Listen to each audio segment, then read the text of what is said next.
Good morning dear friends. আর শীতকাল আসবে আর আগুন পোহাবেন না, সেটা কি হয়? শীতকাল আসা মানে হচ্ছে আপনার সকালে আগুন পোহানো আর হচ্ছে সন্ধ্যার সময় আগুন পোহানো। এই কাজটা বেশিরভাগ গ্রামের এলাকার মানুষগুলো করে থাকে। আর শহরে যারা বাস করেন তারা এই ফিল কখনোই পাবেন না, কারণ তারা তো দেরিতে ঘুম থেকে ওঠে আর হচ্ছে কাঠকড়ি কোথায় পাবে।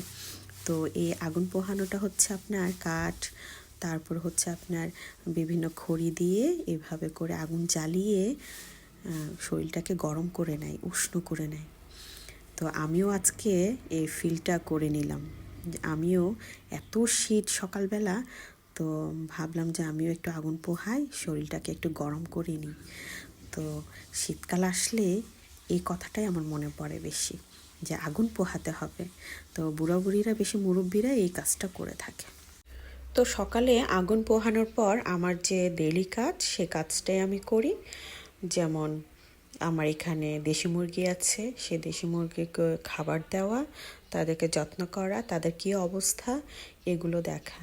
তো আমার আরও অনেক কিছু আছে, যেমন কবুতর আছে, ভেড়া আছে, দেশি হাঁস আছে, তারপরে আবার আপনার বাজিগার পাখি আছে। তো এগুলোতে আমার পুরাটা দিন এভাবে করে ব্যস্ততায় কেটে যায়। তো আপনাদের সারাটা দিন কেমন কাটে আমাকে প্লিজ কমেন্টে জানাবেন। আমারও তো জানতে ইচ্ছে করে আপনাদের সময়গুলো কার কিভাবে কাটে। তো আমার অফিস, ঘরের কাজ আর এই পোষা প্রাণীগুলো দিয়ে সময় কাটে।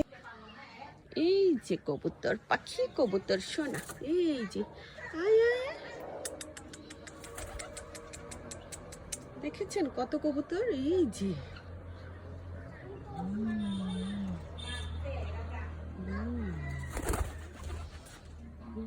সোনা কবুতরটি।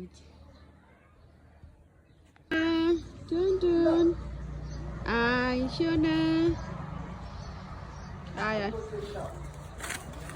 আসো আসো আসো আসো আসো আসো আসো আসো আসো আসো আসো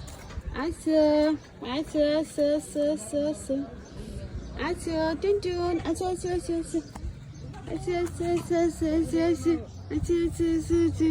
তো আমার সারাটা দিন এভাবে বোবা প্রাণীর সঙ্গেই কেটে যায়।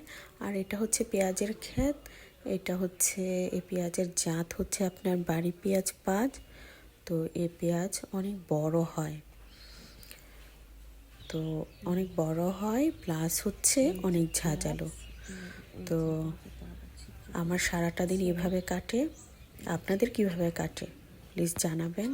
সবাই আমাকে ভালোবাসবেন, আমার পাশে থাকবেন।